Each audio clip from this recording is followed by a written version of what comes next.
English बोलने में सबसे बड़ा चैलेंज क्या है? Grammar mistakes. आपके सेंटेंसेस सही होते हैं लेकिन थोड़ा भी गलत ग्रामर यूज़ होता है तो सामने वाले को लगता है कि आप फ्लुएंट नहीं हो। आज मैं आपको दिखाने वाली हूँ ऐसे 5 कॉमन मिस्टेक्स जो इंडियन स्टूडेंट्स अक्सर करते हैं और आप उन्हें कैसे सही कर सकते हो मैं वो भी बताऊंगी। So let's begin. Mistake 1, he do she go. Wrong verb formation. For example, he do is homework. सुनने में कितना ऑड लग रहा है ना। इसकी करेक्ट फॉर्मेशन है he does his homework. Mostly लोग क्या गलती करते हैं सब्जेक्ट वर्ब एग्रीमेंट की।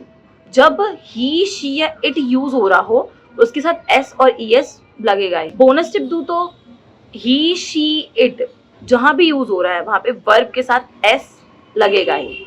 For example, he goes to school, she likes mangoes. Mistake 2, wrong use of having. For example, I am having 2 brothers. The right sentence is I have 2 brothers. हमें लगता है कि हैविंग का मतलब होता है खाना। For example, I am having lunch. लेकिन जब बात रिलेशनशिप या ओनरशिप की हो, जैसे कार, फैमिली, फ्रेंड्स, तो हैव का सिंपल फॉर्म यूज होता है। For example, I have a car. Mistake 3, past tense with did. For example, I didn't went to school, but the correct one is I didn't go to school. Here's why.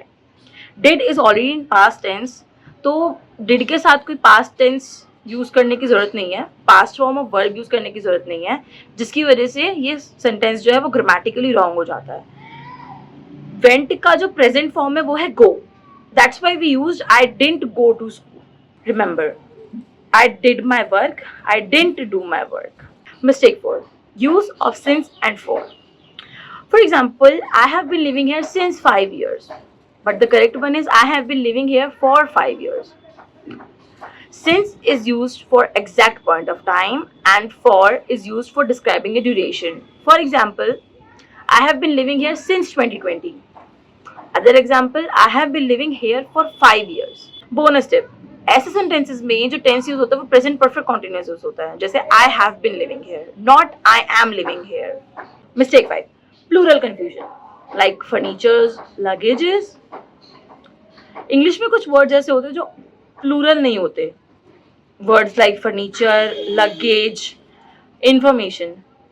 In words के साथ कभी S मत लगाओ, नहीं तो पूरा sentence सही बोलने के बाद सिर्फ एक वर्ड की वजह से पूरा सेंटेंस गलत हो जाएगा। चलिए जल्दी से रिकैप करते हैं। First, he do, he does. Second, I am having a car, I have a car. Third, he didn't went, he didn't go. Fourth, since 5 years, for 5 years. 5, furnitures, furniture. आपने इनमें से कितने गलत करे हैं मुझे नीचे कमेंट करके बताइए। मिस्टेक सबसे होती है और यही प्रूफ है कि आप सीख रहे हो।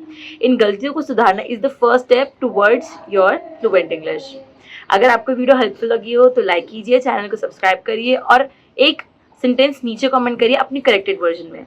मैं हर एक करेक्ट सेंटेंस का रिप्लाई भी करूंगी। So let's meet in the next video of Learn with Yashika.